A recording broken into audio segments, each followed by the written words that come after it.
Hello. Yeah.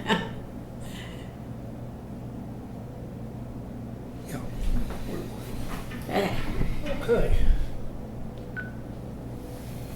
All right. Okay, folks, today is April the 16th, 2024. I'm Dr. Tom Hamilton with the Bridge Street History Center. And actually, we are here in the Bridge Street History Center. Today, we have the privilege of interviewing Mary Saltarelli, actually for the second time. This time, we're going to be a little more specific. Mary's been here for a long time, since 1976. She's a great Granbury and Hood County historian, and she has a lot of stories to tell. And we're going to listen to some of those today. Mary Saltarelli on Stories of the Square. Thank you, Tom. You bet. Thank you. Thank you for asking me to do this. I hope I do justice to all the people. I was blessed shortly after I arrived here. Well, not real shortly, but my first memory of the square was the bicentennial, the summer of the bicentennial. And my husband and I had just moved here, and we went down to the square and for the 4th of July parade. And then in the afternoon, we went to the Opera House to see Dirty Work at the Crossroads, a melodrama. Those melodramas were so good. And I had never seen a melodrama before where the audience actually participates and hisses and throws popcorn. And it was just so much fun that I thought I would really, being a history person, I thought I would really like to get involved down here, since we've moved here. And little did I know that about 10 years later I would, or less than 10 years, 8 or 9 years later. But when I began to be involved, I had the privilege to be mentored by the people, the leaders who led the revitalization of the square. And this was probably from 1983 on. So that was when I first started getting involved, 1982, 1983. Okay. And I wanted to start with Norma Crawford because I met her, and a strong woman, a director of First National Bank, the longtime publisher of the local paper here, the Hood County News Tablet, and then the Hood County News. And she and her husband were very involved in the damming, the creation of Lake Granbury. They worked on that for years. His name was A.J. Crawford. And he published the newspaper along with Norma until he passed away. But they were very involved in getting the dam built, the De Cordova Dam built, and having the lake dammed up in 1969 before I arrived here. And she told me, I got to interview her a couple times for newspaper stories.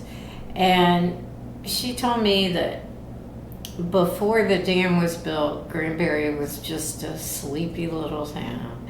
That was how she described it. And she also described, as we talked about, she led the drive to revitalize the courthouse tower, to rehabilitate is the right word, the courthouse tower, which turned in was the beginning of the revitalization of the square.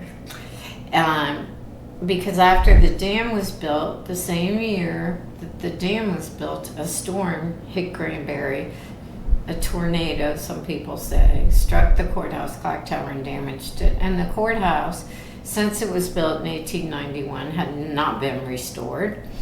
So it was, 69, 78 years old at the time and had never been restored. And it really meant a lot to the local people. And the county commissioners and the city, besides from being a sleepy little town, we were a broke town. Right. The square was a lot different than it is today, as you know, when you came here probably too. And these people that I got to work with had led its revitalization and led the way for it to become what it is today. The best historic small town in Texas. They created it. Yeah, in America, I'm sorry. And they created that town. Right. And we have them to thank for it. Amen. So what happened was the county commissioners didn't have the budget to repair the clock tower. So they were about to vote to remove it and just patch the hole. Right. And she told me, I used a little ink on that, and she printed a coupon for her readers to fill out and send to the county commissioners, a little thing they could clip out of the paper and say they were in favor of saving the clock tower. And they prevailed. The public prevailed, led by Norma.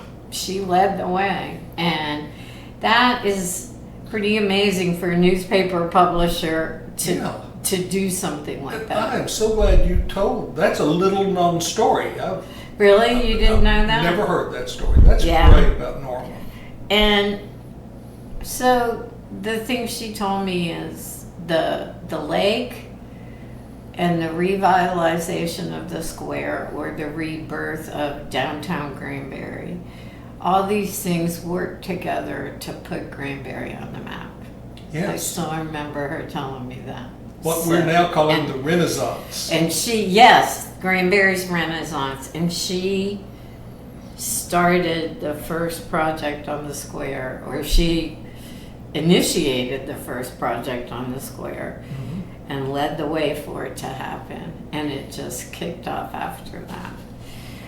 Her sister, Doris Luton, they were both the daughters of Henry Zweifel, who was president of First National Bank. And he started the Republican Party in Hood County. And he big leader of the Republican Party in Texas. He's in history books as, the man who got the Republican Party going in Texas. And that was a minority opinion in those days. Yes, it was. Which I'll talk about that later. Okay. I've got a story about that. So Norma and Doris were both leaders in the community who I got to work with through the Hood County Historical Commission. I got involved in the Hood County Historical Society and Commission, and they came to all the meetings. And what they would do when someone new would come in, I think there was this long time feeling, which we're going to talk about, that new people, and I hate to say it, but I think they probably felt this way about me, came into Granbury, and we were going to show them how to, fix things. Or, I don't know. I don't know if they felt that way about me or not, because I had no experience. In 1982, I was 30, and I didn't have a lot of professional history experience or things like that. But they used to talk about people, oh, Joe Smith, yes, they would say Joe, and there is no Joe Smith. I understand. Or John Doe. Yes, we've been holding things together here until he got to town. And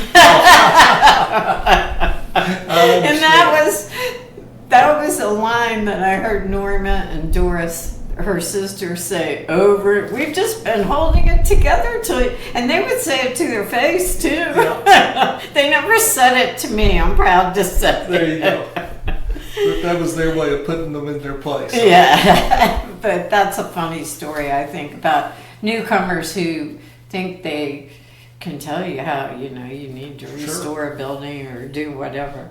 And but they've been holding it together here until you got here. And they did a good job, I would say. Yes, ma'am. And that leads me to the entire First National Bank. So I was blessed to be the first director of the Granbury Convention and Visitor Bureau, and I'll talk more about that later. But after I left there, after 2 years, I decided to do freelance PR work, public relations work, and writing. And I went to work for First National Bank as their public relations and advertising person, Okay. on a consulting basis. And so I got to work with Mr. Luton, Senior Luton, John S. Luton, Doris's husband, and Old John. Norma's brother-in-law. I got to work with him. His son, John Henry Luton, who just retired as president of the bank, and then James Hodges, who became president of the bank and has also just retired. So those guys, just all of them, all the Luton family and James, they all became like a part of my life. And I have to include Danny Reed because he worked with them, and he was a director on the chamber board, and he brought me into the fold at First National. And they became, I just really loved working with them. And they loved to tease me and call me a Yankee. And I told them repeatedly, I came from Maryland, which was a border state. But to people down here in Texas, Maryland is so far north that it's way north of the Red River. I'm not sure how many miles, but that they couldn't envision how I could not be a Yankee. And I would tell them, well, my great-grandfather was arrested and thrown in a federal prison for letting the Confederate Army set up cannons on his farm in Montgomery County, Maryland, when they came up to fight in Antietam and then in Gettysburg. They went right through Maryland, and my family was split. Half were Northern sympathizers and half were Southern. So I did it, but I tried to tell them that, and they're like, yeah, you're a Yankee, And you and I just finished talking about this, but I loved working for all the people at First National Bank, from, the tellers to the president. It was like a family, and it still is, I think. They in a have lot of really ways. done a great job of preserving a family atmosphere. Yes. And they work at it. Yeah, they do. And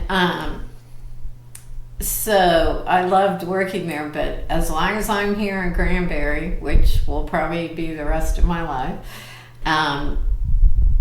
they will never consider me a local or an expert in anything that has to do with Granbury because I'm a Yankee. And Oh, I think you're way past that.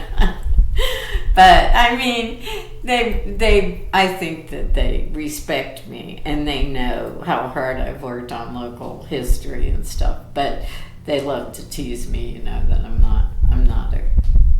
I wasn't raised here. Yeah.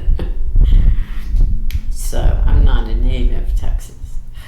So the other, and we're sitting here in her home, brings to mind Mary Lou Watkins. The other leader, shortly after Norma, or about the same time that Norma was working at the courthouse, Mary Lou took a look around. She was living in Dallas, and she came back to her hometown of Granbury, and she is a descendant. I think it's so interesting. And her cousin was coming back here at the same time too, Joe Nutt. And Mary Lou is a Nut descendant, or was, and this is her home where we are, Bridge Street History Center. Now, did she already own the home when she came back here from Yes. Dallas? Okay. Okay. I believe it stayed in the family. Okay. Very good. And she came back. I think she probably owned this property the whole time and maybe came back and forth, but she came back full time. Right. And I remember her saying, you know, she took a look around and she was concerned about what would happen to the community after the lake was created. And that it might just become a haven for bait shops. I remember her And saying. mobile homes. And, you know, she didn't mean that disparagingly. She meant it, you know, that she wanted it to retain its history and its sense of place, which is a big word that preservationists use, to retain its sense of place and not just become all about the lake. Right. And so she restored her home, and then she and Joe started on the Nut House downtown.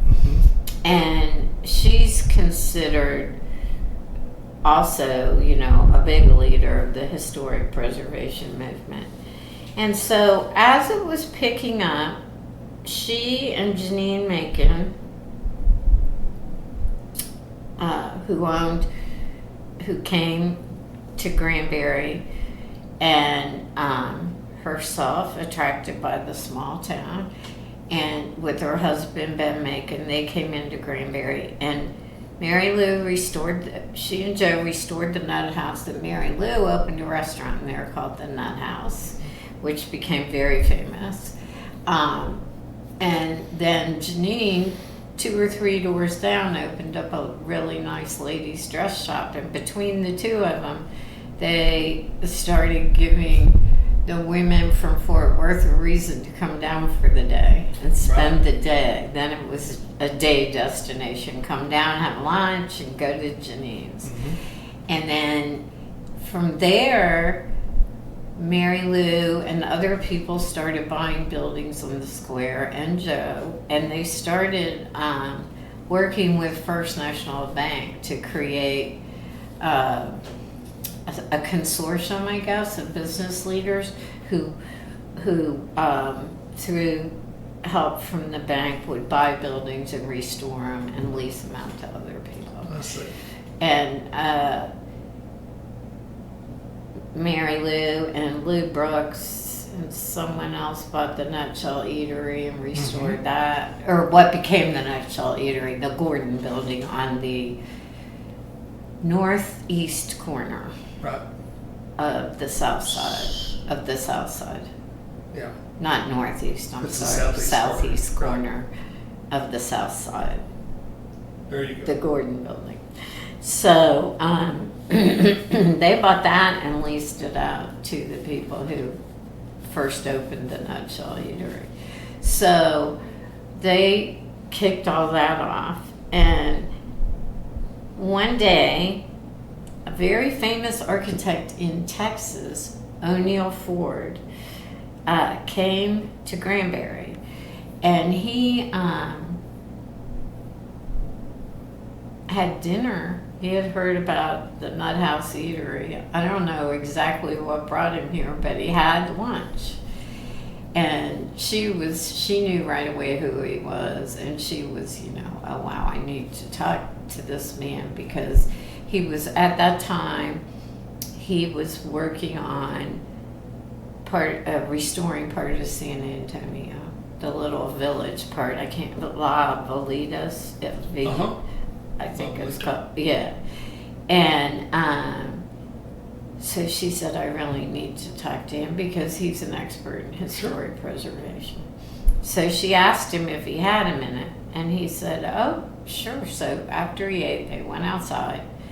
And this is my favorite story about her and what prompted her to do some of the things that she and other people together did. They sat on a bench outside the Nut House, which is on the northeast corner of the north side. They sat there and she said, let's talk about these buildings individually. Tell me which ones you think would qualify for the National Register of Historic Places. Now, this was probably, I think the Nut House reopened in 74, I want to say, the early 70s, let's say. I gotta be vague, because I don't know. I mean, I didn't look it up before I came, but Okay. So this is very shortly after. So it was definitely before 1974. I'm trying to get my dates right.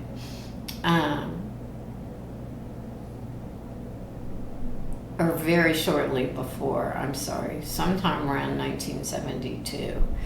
And they were sitting there and she said, what about this building? What about this building? What about this building? And as they were going around, he was saying, yes, that building, yes, yes.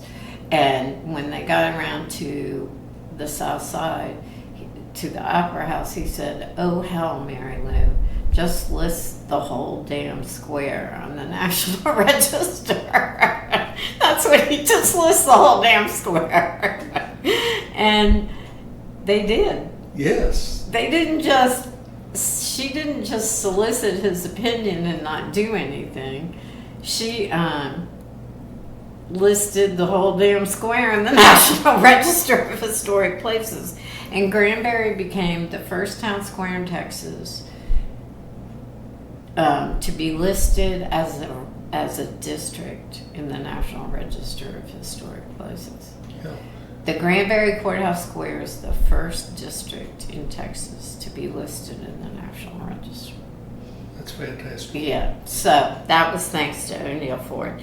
And she said when she was looking at the town, before she started doing any work on her family buildings and other buildings, that she thought the town should become a living, breathing community in the mainstream of history, like her ancestors have created it. Mm-hmm. You know, it shouldn't be a relic of the past. It should be alive. Well, I think mission accomplished. Yeah. Yes. So, and she, she, Randall Rash, Mary Kate Durham, a whole lot of people did a lot of work, and Janine, to document, and Sonny Allen was a woman who was here at the time, Mm-hmm. and Lee Brooks. They all did a lot of work to document the buildings downtown and write histories of them, and you know, they, under the guidance of the Texas Historical Commission, they did a survey of historic buildings to deem which ones were significant in the district. Is somebody walking around the outside? Yes. And so they all did that together, and then they followed it up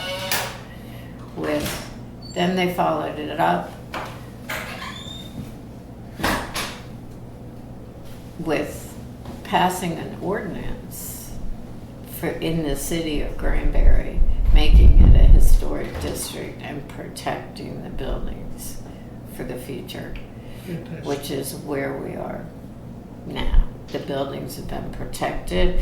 So the National Register, the ordinance was passed in 1972, and they worked to get the building owners all behind that, to get, you know, they have still to this day, it's a historic district, and it's the responsibility of the city of Granbury to make sure it stays historic. Mm-hmm. They have to go for paint colors, sign approval, and Do it. yeah. And so it's a good thing. And we have Mary Lou and Janine and Mary Kate and Randall Rash and Norma, a whole host of people. I can't name them all, to thank for that, for creating that historic district and the listing in the National Register. So, as I became more and more involved in Granbury in 1984 or 1983, I joined the Hood County Historical Society and Commission. And that's when I met Norma and Mary Lou, Mary Kate Durham, and Doris Lee. And I also met Craig Ropp, who was a local here, who had left and come back. Mm-hmm. Hugh Ropp's brother. And so by getting involved in the commission, by 1984 I became the chairman of the commission. Oh, your first worker. And I ended up on the City of Granbury's Historic Preservation Commission, which is the commission that enforces the preservation ordinance downtown. Yes, ma'am. So, Janine was the chairman when I came on the commission. Mary Lou had stepped off, and Janine Macon was the chairman. And Cynthia Brantz, who is a really well-known artist, who lived here in Granbury and worked here in Granbury, she was on the commission. Well, to watch those two strong women work on painting a building was such good training for me in historic preservation, because they were so good at determining the color placements, the color palettes, and they were helpful to the people and how their sign should be, what size the signage should be, so it didn't look too small. Mm-hmm. And this is before we had the ordinance, but we didn't have written design guidelines, which I'm proud to have helped write later. Yeah. But leave that project. But because we saw a need for it, you couldn't just count that the members of your commission were going to have that kind of expertise like they had. Yeah. So Cynthia and Janine were very strong about aesthetics. And later on, as time went by, in the early 90s, sometime in the 90s, Janine butted heads with the owner of Granbury Live, the man who bought Granbury Live and started the Great American Race. Should I say his name? I don't want Tom McCrae. Sure. Everybody knew that. They butted heads because she did not want him. He came to a meeting and told her he wanted to build Granbury Live, which is on the east side of the square, and was a garage and not hardware store. It was a garage and auto mechanic store. Auto repair shop. And also a tractor store. Wasn't it Mitchell and Tipton's? It was a tractor store too. Mm-hmm. So that shop was never what it looks like now. It wasn't that Art Deco. I mean, it was an Art Deco building, but not that type of Art Deco. And he came in and he told her that he wanted to make Granbury like Branson. And it's in the public record. I was there, and she told him in no uncertain terms, Granbury was Granbury, and he could go back to Branson and make Branson like Granbury if he wanted, but he wasn't going to change Granbury. That we had our own unique sense of place is what she was trying to tell him. And they compromised and worked it out, and Granbury Live became a huge, fantastic addition to our community. Yes, and they worked their themselves out, but it was an experience for me to work on all that. Yeah. Linda Powell, who owned Almost Heaven store on the west side, she and I went to Janine's antique store one night to work on rewriting the ordinance and making it even stronger and broader and more specific.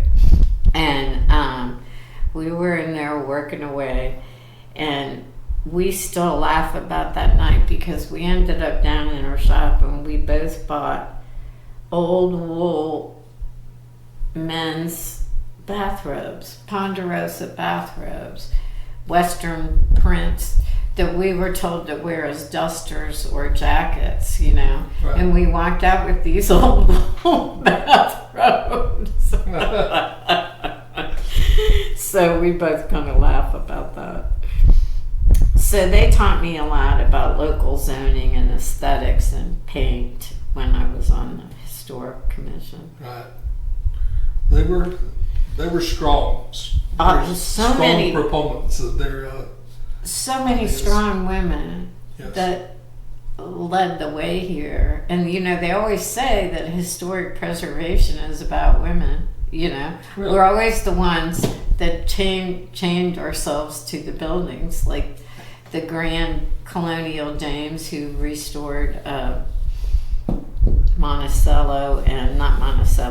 George Washington's home. For some reason, the name of it escapes me, but they restored his home. And it was the first big major restoration project in the United States that was done by nonprofit money and not federal money. Mm-hmm. Mount Vernon. Right. So,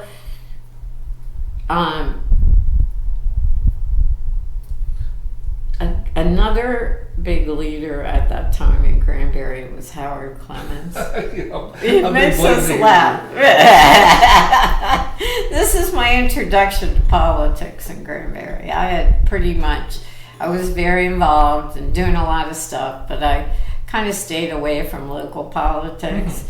Tried very hard to, or any politics. But you have to bear in mind, I had moved here in 1976 from Maryland, from the suburbs of Washington, D.C. So I was not an overly conservative person. I wasn't even close to conservative. And at the time that I moved here, nobody else was either.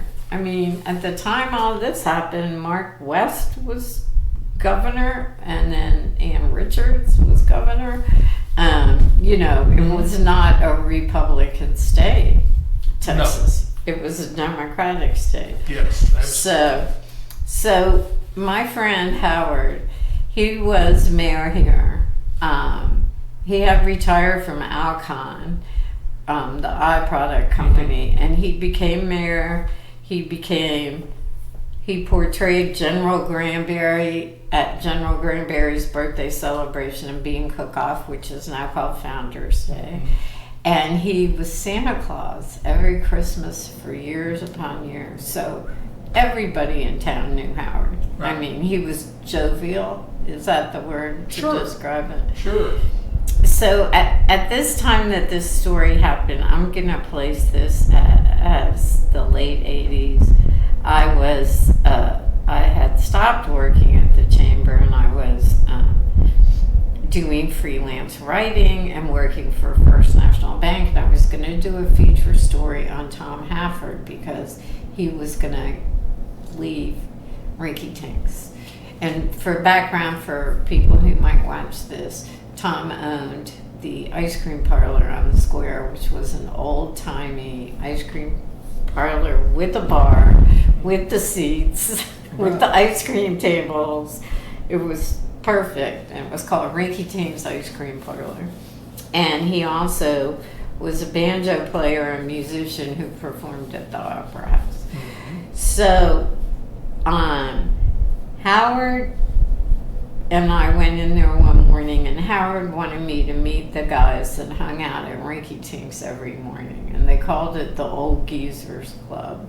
And I think there was a whole group of them for years who met there like at 8 a.m. for coffee, for morning coffee and whatever. So So we go in there. I go in there to meet the old geezers and ask them questions about Ricky Tinks and Tom, and the traditions.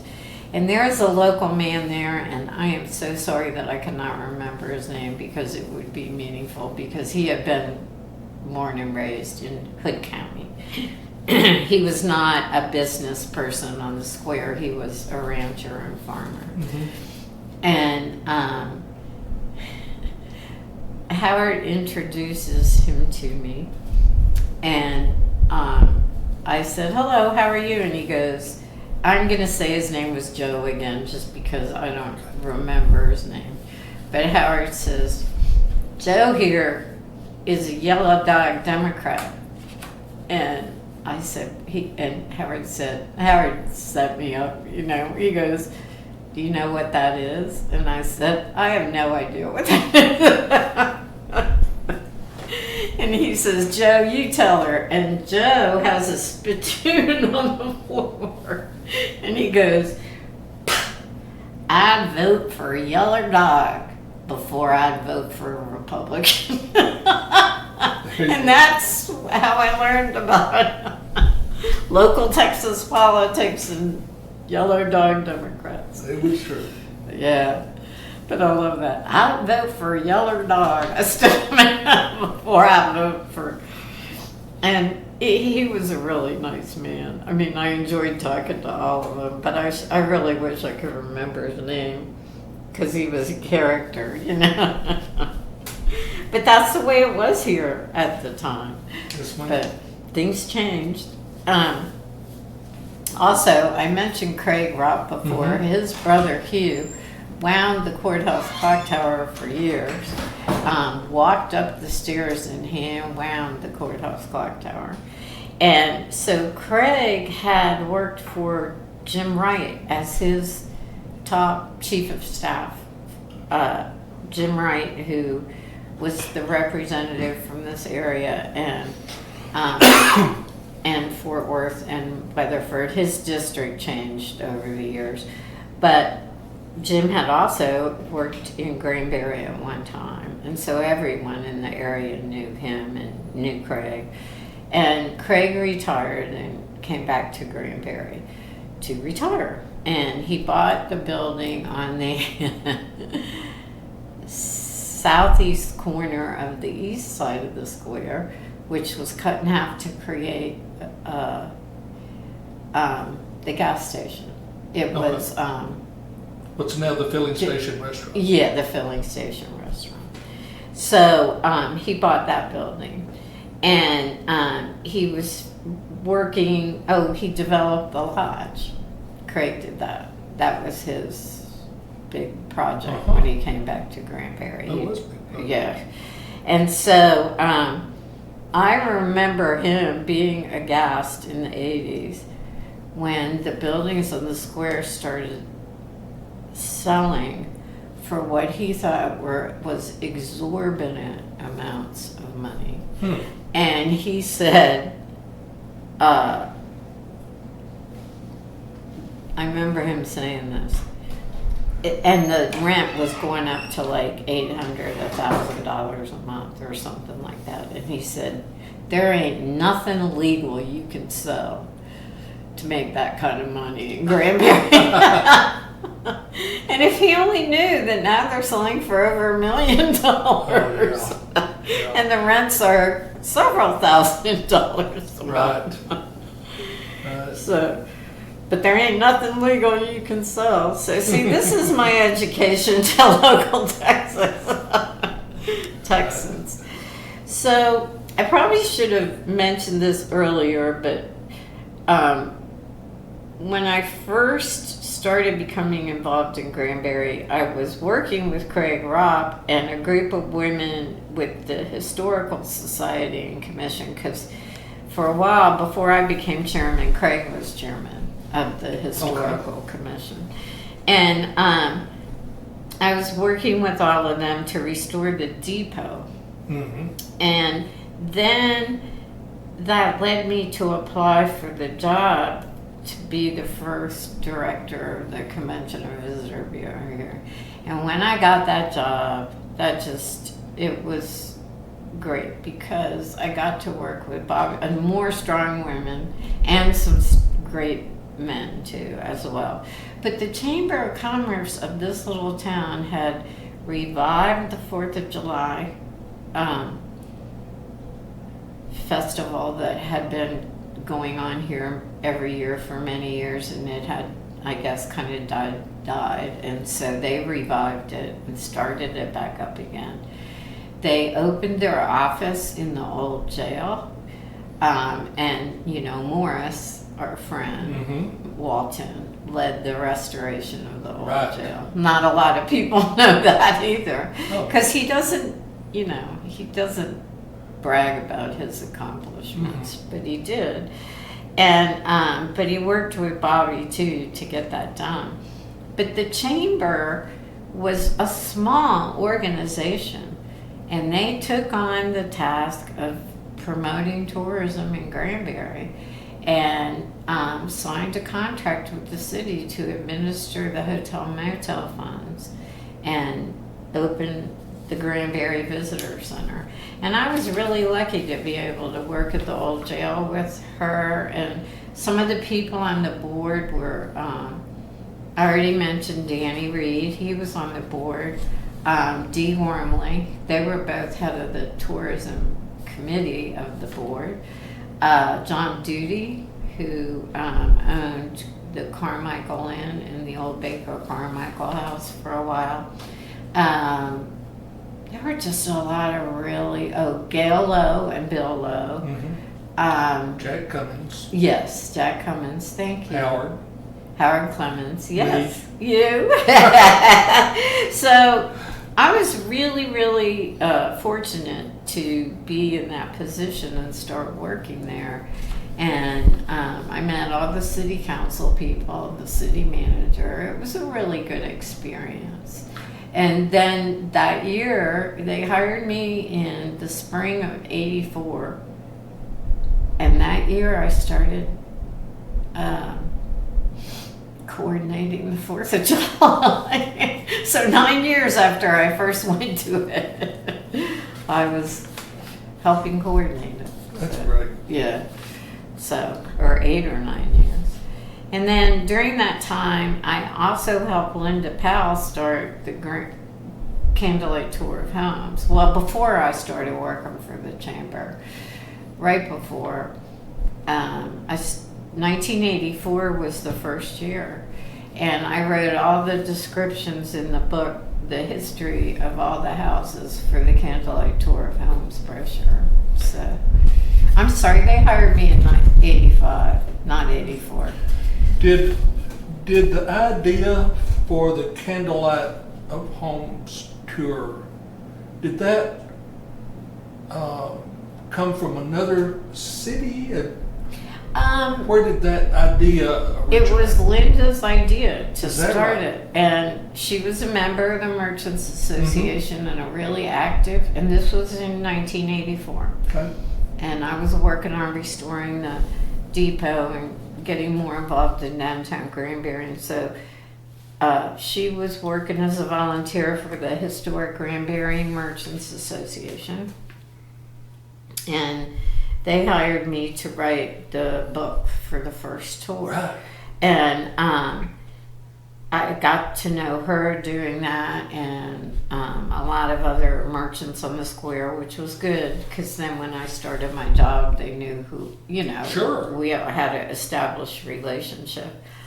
But that year, the merchants asked, no, not that year, I guess a couple years later, I was still working on the tour in my position as tourism director, and we asked First National to light the candles, and they started in the mid-'80s lighting, because we would put the candle bags out, and they were actually, and filling them with sand, brown paper bags, and they were actually lighting candles with those long lighters. Right. And some years in the pouring rain. And they started this thing, John Henry, and my husband was part of it, Joe Saltarelli. And all the guys at the bank, and they called it Candle Central, and it was behind the bank. And I remember the first year that I worked on the candlelight tour with Claudia Southern. She was always so proper. I thought sophisticated and educated, and Sure. her husband was on the city council, and she was in a position in Granbury. She was on the school board. Yeah, she was on the school board. So, and they owned Southern Concepts, and they were restoring old homes. So, for their business. So she and I were chairman one year together, and we were getting the money from the ticket sales and taking them over to the bank, and we had to drop them off to the guys at Candle Central because we didn't want it hanging around at the Convention and Visitor Bureau. Right. And so Joe would come over and escort us with the money bag and take us to Candle Central. So we dropped off a money bag, and one of the guys would immediately take it in the bank. And they were, really good about taking care of it. And so we're out there, and we're all talking and everything, and they give us some ribs that they've cooked.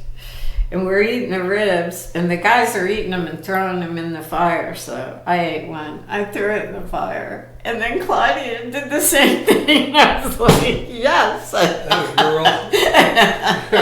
girl. We were partying at Candle Central. And one of the first Candle Centrals, before they started doing it behind the bank, they would light a big bonfire. And Alan Cartwright, who did the carriage rides, would come by, And, it was just really fun. But before they started that, Joe and John Henry were in John Henry's pickup on Bluff Street, and they called Domino's for a pizza delivery during the candle lighting day. Yeah. And during the tour, and the people at Domino's wanted to know where to deliver it. He said Candle Central. That's how they got the name. Candle Central. So also one year during the Candlelight Tour, are you familiar with the house on 144 that Brian Gaffin just sold? Sure. It was the sheriff's house. Yeah. I wrote a column in the paper about it. Okay. So one year, the owner's name, the Ingerson family, and I can't remember the mother, Martha Ingerson. Well, she came to town about the same time that Mary Lou and everyone were restoring buildings, and she got involved with all of the restoration work, and she restored her family home. Well, after she passed away, which was before we lost our other leaders, her son, his name was Fred, he retired from law, and I think it was in Waco or Dallas. His name was Fred Ingerson. And he was a single man, and he came down and moved in. And he just left it the way his mother left it, and just put his stuff on top of her stuff. People are different, Yes. His stereo system was on top of her antiques, and so we decided one year that we had to have that home on the tour. Well, that was kind of, biting off a lot because it had not been probably maintained or cleaned in a really long time. And he was just living there, and Fred wasn't much of a housekeeper. no. He was a single guy, and he didn't really care about, he just was living there because it was his family home. So Diane Davis volunteered. She owned Mary Hart Tea Room on the west side of the square, and she volunteered to get the house ready for the tour if we would put it on. So I don't know how well you knew Diane, but she could make silk out of a sow's ear. She could make, take something and just make it beautiful. I mean, she was a really good interior designer and creative press, creative person and a dynamic person. And Mary Kate Durham was Martha Ingerson's dear friend. Okay. So she told Diane she would help her. And so as they began working together under Fred's stuff, they found old Christmas decorations that apparently when Martha passed away, it was Christmas time. And they had never been put away. Okay. So Mary Kate was determined to leave those old Christmas decorations out, and they weren't in very good shape. Mm-hmm. And so Diane would go through and put the Christmas decorations away somewhere and put out something newer and nicer. And Mary Kate would come along and put the Christmas decoration back on top. Oh, goodness. So I get this call one night. So I volunteered. I was working for the bank, and since the bank was involved, the bank said, yeah, go ahead. Actually, I wasn't all volunteer. The bank supported me in doing that on their behalf. And I come home one night after a really long day and night of work or whatever, and I have this message on my house phone from Diane Davis, and it says, if you don't come over here and get Mary Kate out of here, I swear to God I'm gonna murder her and I'm gonna end up in jail. And she hangs up, and I go, and it's like 9 or 10 o'clock, and I go, oh my God. So the next day I go down to Mary our tea room, and I go in and I go, are you okay? You're not in jail. Right. So I can't remember how we worked it out, but that's a funny story to me. No joke. And Mary Kate was a wonderful person, but I think the thing I learned in life with working with so many people on a volunteer basis and a professional basis, and here in Granbury, we have so many different kinds of people, the people who were born and raised here, and then people like you and I who came in later and contributed to the community. And but I learned that everybody has idiosyncrasies, and I would rather have my own idiosyncratic than boring. I don't want anybody to ever say that I was boring. Right. And that's what I learned, is that be yourself, have fun, relax, work with all these different personalities and Right. learn from it. So, and the last story I was going to tell was about the candlelight tour. It was several years later, probably it was the 25th anniversary, so it was probably the early 2000s. And Dee and I were working on the candlelight tour. And by the way, all these events that we've discussed about are still going strong in Granbury in 2024. Yes, and the organizations that put them on are still putting them on. It's amazing. But this was the 25th anniversary of the tour. And now this is Dee Gormley, who had books on the square. Uh-huh. Yes. And she was also on the chamber board when I worked there. She was the head of the tourism committee, so she and Bobby hired me. She was the person who had the most say. And I didn't mention Frank Kimmel. He was the chairman then. So Dee and I were working at the new City Hall in the Visitors Center office, and we were counting money and doing all that like the chairman always does during the tour, and kind of serving as, the headquarters in case. But we decided, since it was the 25th year, that we would have 25 buildings and houses. Wow. And that was quite an endeavor. Yes. So we had a house on Bridge Street, and I can't even remember which house it was now. But the owner at the time, it was a historic house on Bridge Street, and the owner at the time, who had just restored it, was gone. And Janelle Morris was the, they call him the hostess of the house, the person in coordinator, I'm sorry, not hostess, the coordinator of the hostesses. They have several volunteer hostesses in different rooms and at the door, and then the coordinator works with the owner, and the coordinator has to be at that house the entire time the house is open.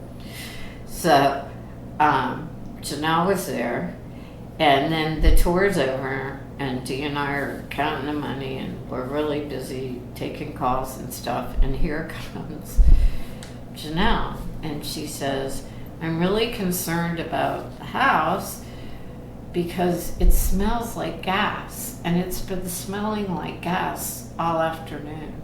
This is the first day of the tour, Saturday, and I can't remember what days we were open then. Whether actually, to tell you the truth, I think it was the last day of the tour, and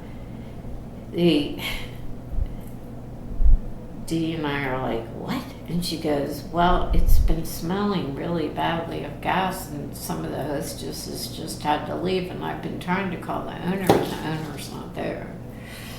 So she gives us the key. You know, the owner's not answering his or her phone away from home, and the owner's not there at the house. Right. So Janelle had the key. She gives us the key, and she goes home and hands us this problem.